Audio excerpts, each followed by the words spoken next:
J'ai étudié en Ontario, en fait. C'est là que j'ai fait du théâtre, en français, à Toronto.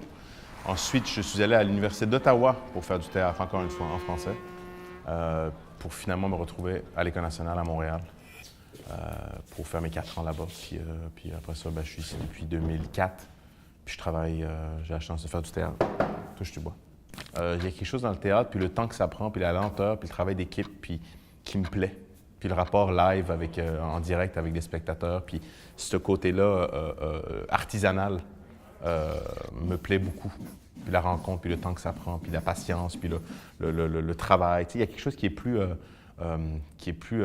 comment dire, dilaté dans le temps que les autres médiums artistiques que je pourrais pratiquer en the side, que jouer à la télévision ou au cinéma ou je sais pas quoi. Il y a un truc dans le théâtre qui nous permet de se détendre et de se répandre artistiquement, puis ça fait du bien.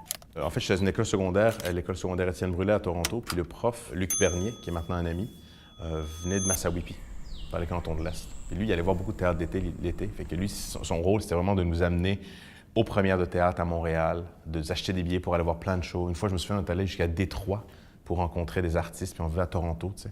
Des affaires complètement wild. Puis lui, il voulait absolument qu'on rencontre les artistes puis de leur parler pour avoir, tu sais, je sais pas, un regard juste ou vrai sur le métier. Tu sais. Puis ça m'a fait un énorme bien. Fait que moi, cette idée-là de rencontrer des jeunes et de pouvoir discuter et de voir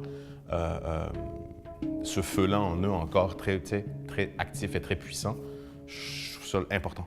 Puis moi-même, je pense que ça va me craquer un peu. Et plus j'en fais, plus je réalise qu'il y a une part sociale et politique au théâtre que je trouve fascinant.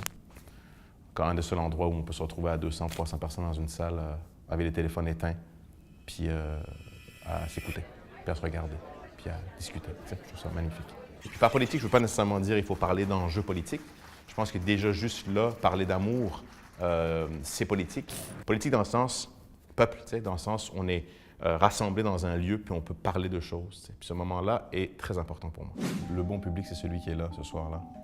Je sais pas comment dire, mais c'est ça qui est unique avec le théâtre, c'est que tous les soirs, c'est différent. Puis tous les soirs, ta job, ton travail, ta mission, c'est de rencontrer quelqu'un d'autre, que ce soit une personne ou 250 personnes, puis laisser vivre cette magie-là entre les deux publics. Et pour moi, c'est un public disponible qui est là, qui ont déjà fait l'effort de sortir de chez eux le mois de janvier à Montréal, puis de traverser la ville, puis de prendre le métro, puis trouver un stationnement, puis entrer dans une salle, puis payer un billet, puis être à son téléphone, puis être face à nous. Cette espèce de... C'est quand même compliqué. Je ne sais pas comment dire. C'est un effort.